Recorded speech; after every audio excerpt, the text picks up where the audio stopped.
My old life was over, so I started a new one. Family, friends, it's easier to lose touch than you might think. Just make a clean sweep, bury the past, and start over. The important thing is, never look back. Today on the Comic Book Report, the iZombie Omnibus. Stick around and check it out.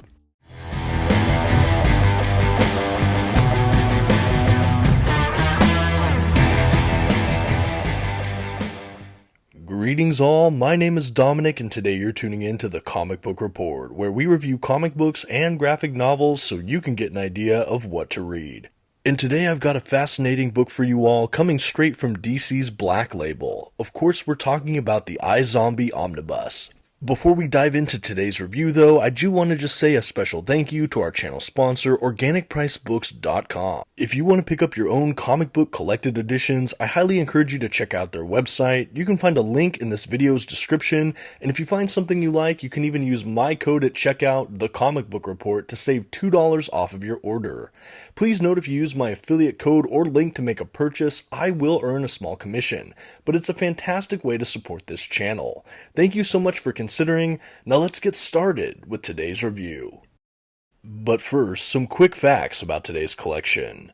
The issues in this volume were written by Chris Roberson and illustrated primarily by Michael and Laura Allred. The comics in this volume were published by DC Comics Vertigo beginning in 2010.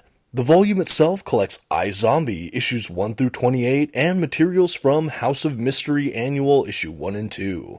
Finally, this is an oversized hardcover edition with glossy print paper stock, a glued binding, and 672 pages. At this time, I'd like to issue a general spoiler warning. I will be flipping through the contents of today's collection and commenting on plot points throughout. You've been advised. I'd also like to go ahead and issue an explicit content warning. There is some nudity and some sexual suggested situations. I think that this is definitely for more mature audiences. Reader discretion is advised.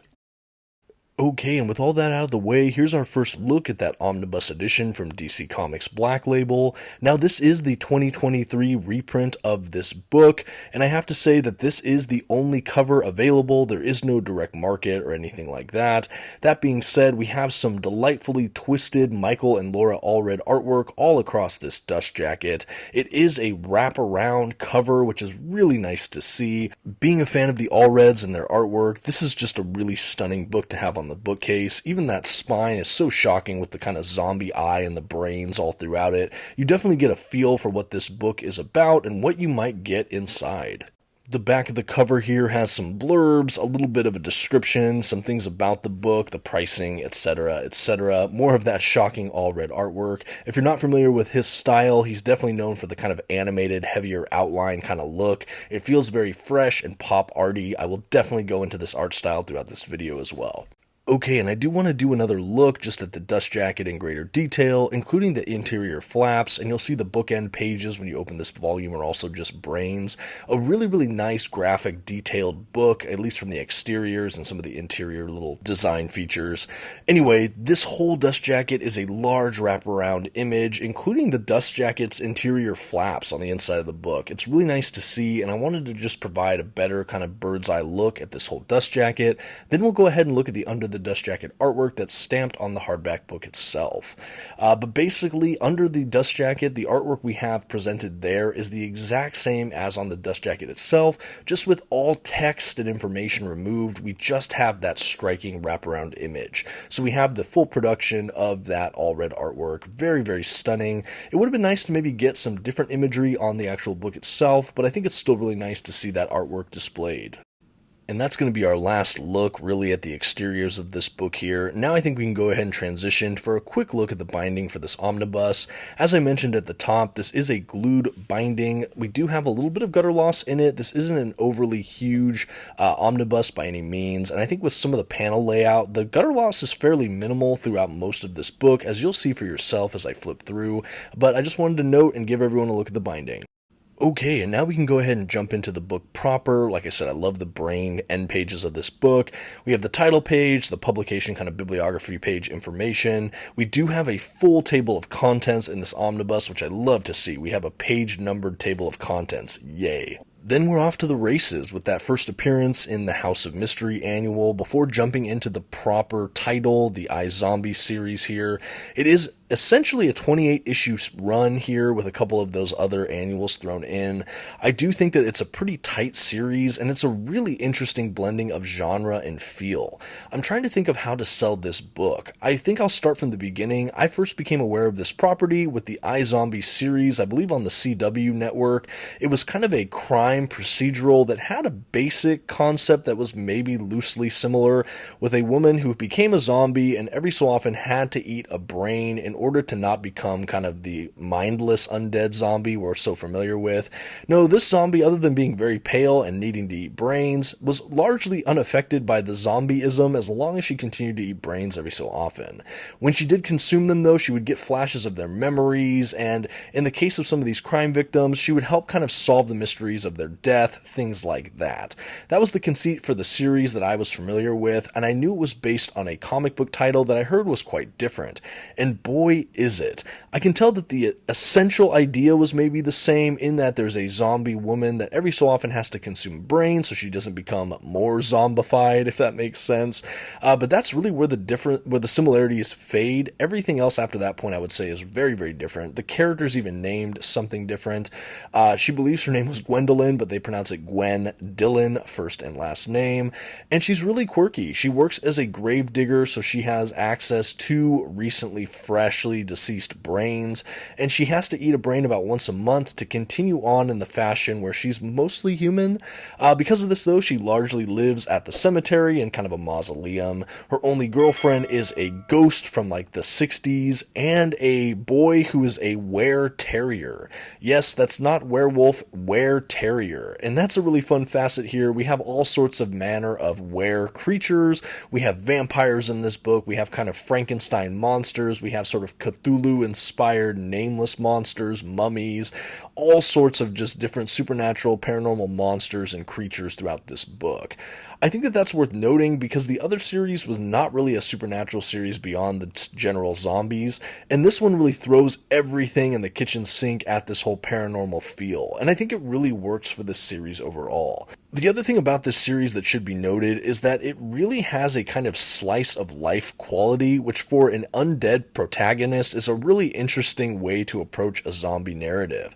She really is just kind of going about her days, hanging with her friends, and kind of just going into one little misadventure, mundane misadventure after another at first. Other than the fact that she has to consume brains, she's a zombie, her friends are these creatures, everything feels very, hey, this is just life, in and out, going about your days. The artwork throughout basically all this omnibus is the Allreds, so we have, like I mentioned earlier, the hard outlines, the kind of heavy animated feel, the really, really vibrant color palette. But I will say, compared to some of the Marvel omnibuses that the Allreds work on that I have in my collection, I feel like the scans are a little less than the sharpest I've ever seen. I do think that the art in this book is still pretty great, but it doesn't feel as, I wouldn't say blurry, it just doesn't feel as crisp as some of these other omnibuses. Like, I reviewed the Silver Surfer Dan Slott Allred omnibus not too long ago on the channel, and that thing just has such vibrant work from the Allreds that's just really crisp and detailed. Similarly with their FF run under Matt Fraction, I just think that it's so much sharper than the print quality we get in this DC omnibus. And it's by no means bad, maybe it's just an older art style, but I feel like the scans for this could have been even cleaner. But the art is still beautiful from the Allreds. One thing I was bummed about, as longer time fans of the channel know, I try to stay away from any nudity or kind of explicit sexual situations in my comics. I just personally don't like it, and I think that there was kind of needless nudity in this book, at least in my opinion. I will probably be moving this book on out of my collection now that I've read and reviewed it. I am trying to be sensitive in this review, so I've tried to kind of clip out all of those scenes, but there's just scenes of her getting changed. There's something in the conclusion that has some nudity. Anyway, for those that are like me that try to avoid stuff like that, I just want to note there are instances of that throughout this. It's not too extreme, but again, it's not to my taste. I wish I had known before I picked it up, so I did want to do a warning about that, just so other people will know. But outside of that, I do think that there's still some fun concepts in this book. Like I said, it starts very slice of life, but it eventually begins to amp up the sense of conflict, and everything begins to bottleneck into a central overarching narrative. We have her basically realizing that even though she consumes brains and it keeps her relatively human and humane, she is beginning to lose more and more of her memories, not really remembering her life before after a given time. She thinks that the zombieism is basically degrading her no matter how many brains she's consuming right now. She finds someone who is a zombie kind of mummy who's been around for a long time, who says that basically you have to take out more people and consume more brains, and there's ways to reverse this, but you have to go like full monster. And she just is so conflicted with that morally. She's like, I'd rather forget than become something I'm not. And it's just an interesting kind of moral argument for her. She's such a likable protagonist. Her associates, her colleagues, the ghost girl and the were-terrier are really just a great set of supporting cast. They're really upbeat, fun-loving, and for monsters, they're just some of the best people you could find. In this town, it's set, I believe, somewhere in Oregon. It feels very kind of hipstery and offbeat, and I really liked that overall. There is kind of a just kind of a pop punk feel to this book. I think even more than punk, but kind of the hipster feel to it. I feel like this would have been a fun alternative title to collect as it was coming out to kind of vary your collection a bit. I definitely get why this was a Vertigo title once upon a time, rebranded DC Black Label. I completely see it. I think the writing itself is not too bad. I think the dialogue is pretty solid, and I think the ideas we have explored in the stories is really novel and interesting. I don't think it's the most gripping story I've ever read, but I think that there's enough here that it was still a pretty fun read overall. I think more than anything, I like the general concept that we have all this paranormal and monstrous activity, but it still felt slice of life, especially those early stories. I thought the blending of genres and tone and just overall vibe of this book was really just interesting to experience, and I found myself really liking that. The central mythos is based around, though, again, Gwen is associating with this guy who was a mummy and kind of saying, hey, we have to do this stuff to kind of help you survive a little bit more. But he's really cryptic, he's kind of shady, and we have this idea that he wants Gwen for something more. We also have this woman who's trying to create sort of a Frankenstein's monster, and we begin to notice that this woman's trying to usher in this unknowable creature from the void, this elder creature, and it's very much kind of a Cthulhu-inspired villain that they're trying to channel into this realm. So that's kind of bubbling and brewing into the back of this narrative. We also have several subplots that have to do with vampires, and then we also have a few characters that are essentially monster hunters. I think that these are really fun characters. Of course, we have Gwen and one of the monster hunters falling in love, unbeknownst to him that she is one of these monsters. So we do have this kind of romance angle at the center of this book as well.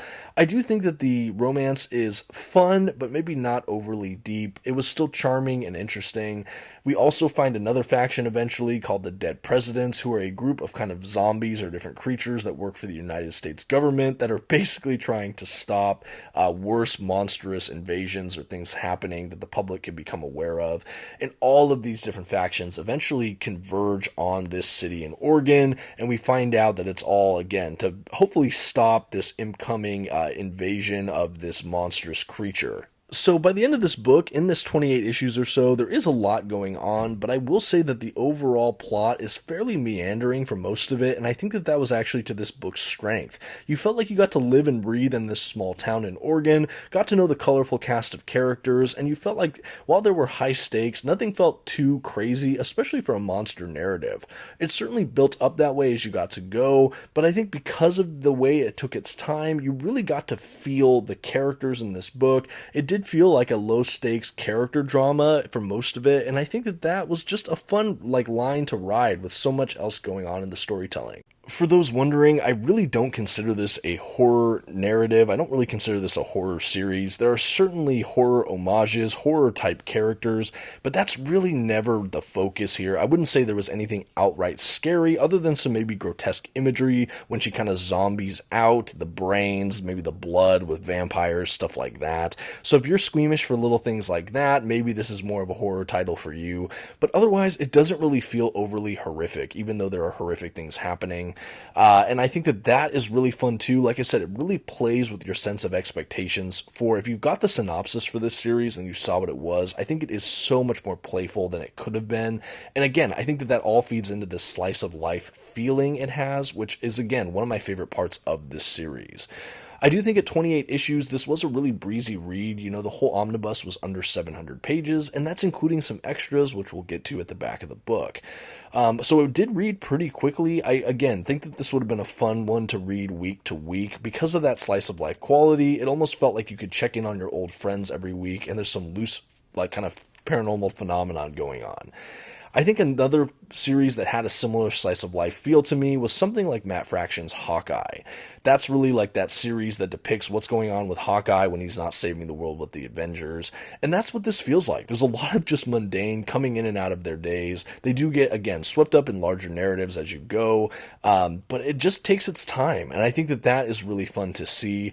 I do think a lot of people probably overlook this title. And while this isn't the strongest series I've ever read, I think that if you're in a cross section that you like these genres, like the ideas, and really love the Allred artwork, perhaps this is something for you. I know for me, visiting some of the television series and knowing it came from a comic book series, I knew eventually I had wanted to check it out. I think especially when I found out this was, like, you know, illustrated by the Allreds, and being such a big fan of them, I knew that this was something on my list. I heard that DC was reprinting it, so I was excited to read it. I will say overall my expectations weren't quite matched, but there were still some very charming bits in this book. I definitely liked the depictions of the different monsters. I think everything was illustrated super well, like I've gone over several times. The overall feel of the book, the tone of the book, I think was all really dialed in. The characters were so agreeable and likable. I actually feel like we could have used a couple more kind of like characters that contrasted with them a bit more, maybe up the sense of tension a bit more, because everything still felt playful, even with the whole world on the line. I can say something else about this series I enjoyed was that I have really never read anything quite like it. Like I said, for the slice of life feel, I guess Hawkeye's kind of close, but the fact that it weaves in so many paranormal, supernatural figures, ideas, motifs, it really just is such a unique animal. And especially in this comics medium, I think that there should be more series that explore this space, and perhaps there are. Maybe recommend in the comments if you find other series that do things like this. But this felt refreshing in the way that I had not read a series that blended things together in this way. I just almost wish they went deeper, went for more of a punch. I felt like some of these characters felt a bit like stock characters, but overall it was still a fun adventure. Like I said, it was a breezy series that went by pretty swiftly. And even though the printing wasn't as sharp as I had hoped, I still think the Allred art all the way through was absolutely phenomenal. I think seeing him depict characters that were not some of the mainstream Marvel DC was also refreshing, just to see the Allreds take their hand at just these totally creator-owned, independent style kind of books. I think that that was really fun. I think I love seeing him depict these different, like, straight-up monster-like creatures, and I think that Allred did a great job.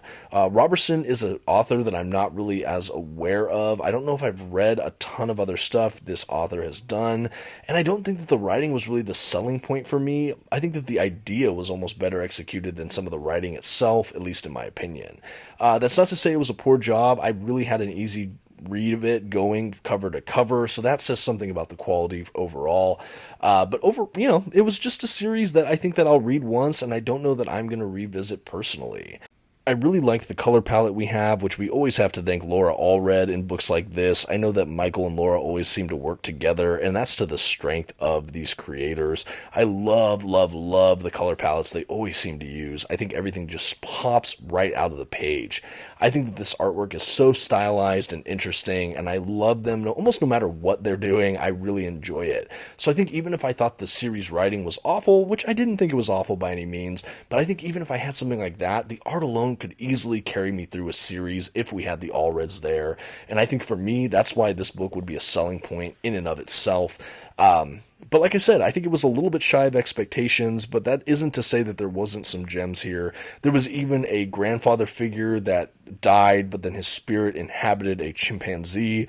That was really amusing in many ways, I felt like, throughout this series as well. I did like the Frankenstein-like character. I think we definitely got more from that character as we got toward the last arc of the book. But it was certainly an interesting way to approach that because we had his body essentially coming from obviously a bunch of different people, but one of the main hosts was a lover of this other character who becomes a vampire, and there's all sorts of just interesting, confusing love triangles with that Frankenstein character or the Frankenstein monster character. Anyway, so there were some different like love triangles and different angles in this book. The were-terrier falls in love at one point in this series. Anyway, so there's a lot going on, but it overall feels more like the characters, their lives, their relationships that just happen to have this high-stakes, monstrous side to everything they're doing. Again, a fun blend of things here. I think it read pretty zippily. I am very, very curious for others that may have read this series. Sound off in the comments. Did I miss the boat here? What did you think? Did you love this series? Did you think it was middle of the road? Did you not like it? Are you interested in it? Let me know all those things in the comments. I'd also like to know, like I said, if you think anything sounds similar to this or other creators that have tried it in the comic book medium, let me know that too. I'd love to hear more about this whole series or series like it. And at the back of the book, we have a handful of extras, which I always love seeing in a book like this. We have some blurbs, like an essay. We have some behind-the-scenes images, some maybe variant covers, things like that.